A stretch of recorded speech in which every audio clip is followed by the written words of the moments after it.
আমাদের নতুন দল হওয়ার জন্য আমাদের সংগঠন তৈরির সময় আমরা পাচ্ছি না। মানুষের কাছে খুবই সাড়া রয়েছে, মানুষ খুবই ভালোবাসা দেখাচ্ছেন।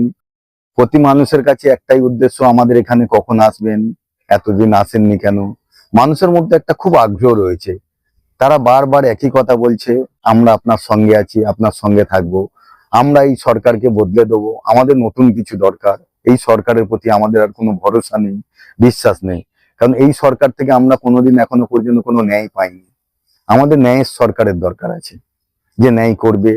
পলাশীপাড়া বাসীর উদ্দেশ্যে কি বলবেন? পলাশীপাড়াবাসীর উদ্দেশ্যে আমি এতটা বলতে চাই যে আপনারা সকলে এতদিন যে দলকে ভোট দিয়েছেন তার কাছ থেকে কি পেয়েছেন। আজকে আপনারা যখন ভোট দেবেন আপনারা একটু চিন্তা করে দেন, আমরা কাকে দিচ্ছি, কেন দিচ্ছি, তার কাছ থেকে আমরা কি পেয়েছি, তার কাছ থেকে আমরা কি সুযোগ সুবিধা পেয়েছি। তারা কি আমাদের সঙ্গে অন্যায় করেছে, হ্যাঁ, কি ন্যায় করেছে? এটাই আমার অনুরোধ, যে পলাশীপাড়া বিধানসভার সমস্ত নাগরিকদের আমি জানাতে চাই যে আমি আপনাদের কাছে এতটা অনুরোধ করছি যে আপনারা সকলে ভোট দেওয়ার আগে একবার চিন্তা করবেন, আমরা কাকে দেবো, কিসের জন্য দেবো। আমি আম জনতা উন্নয়ন পার্টির প্রার্থী হায়দার আলী মন্ডল, ৭৯ নম্বর পলাশীপাড়া বিধানসভা সভার।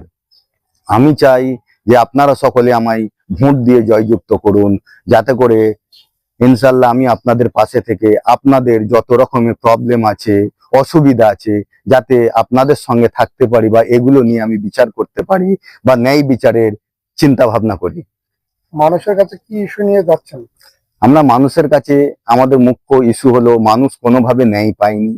তারপরে রাস্তা, বিদ্যুৎ, শিক্ষা, চিকিৎসা, এগুলো মানুষের খুব অভাব রয়েছে। চিকিৎসা কেন্দ্র রয়েছে, ভালো চিকিৎসা হয়নি, ভালো ডক্টর নেই। এখানে এত বড় এরিয়ার মধ্যে একটাও কলেজ নেই, বাচ্চাদের অনেক দূরে যেতে হয় পড়াশোনার জন্য। এবং এখানে যেসব শিক্ষিত যুবকরা আছে তারা কোনো রকমের চাকরি পায়নি, যারা চাকরি পেয়েছিল কোনো কারণবশত তাদের চাকরি চলে গেছে কোনো একটা ঘুষকাণ্ডের জন্য। আপনারা ভালো করে চিন্তা করুন, আপনার কোন সরকার চান? এই চোর যে সরকার সেই তাকে চান, না একটা সাধারণ পাবলিক যে আপনাদের সঙ্গে ওঠা বসা করে, ঘুরে বেড়াই, তাদের চান? আমার তো যেটা আমি ভাবি যে আপনারা মনে হয় সাধারণ মানুষের পাশে দাঁড়িয়ে নিজেদেরকে শক্ত করুন বা নিজেদেরকে মজবুত করুন। মনোনয়ন পত্র জমা দিলেন, কি অনুভূতি হচ্ছে? মনোনয়ন পত্র আমি জমা করলাম, আমি গত পরশু এসে জমা করেছিলাম। আমাদের পেপারের কিছু গড়বড় ছিল, সেটা আমরা কালকে ক্লিয়ার করে নিয়েছি। আজকে এসছিলাম এখানে, কালকে একটা নোটিশ দেওয়ার একটু মিস্টেক হয়ে গিয়েছিল, সেটার জন্য ডেকেছিল, আমরা নোটিশটা দিয়েছি। এনারা সমস্ত জিনিস, ছোট্ট থেকে ছোট্ট জিনিস ভালো করে দেখছেন, চেক করে নিচ্ছেন। আমার জনগণের কাছে একটাই বক্তব্য, যে যেভাবেই মনোনয়ন পত্র ভালো করে চেক করে নিচ্ছে, মানুষ দেখছে, এগুলো খুব ভালো জিনিস।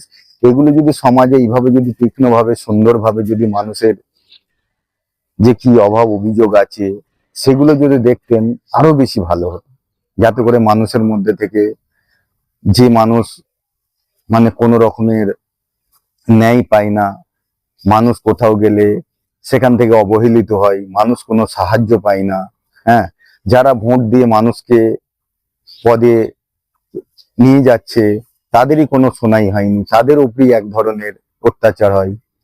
কিছু সংখ্যক আছে, হ্যাঁ, যাদের কথাই চলে, আম মানুষের কোনো কথা কোথাও চলে না। আপনার নাম? আমার নাম হায়দার আলী মন্ডল, ৭৯ নম্বর পলাশীপাড়া বিধানসভা কেন্দ্রের এজি আম জনতা উন্নয়ন পার্টির মনোনীত প্রার্থী।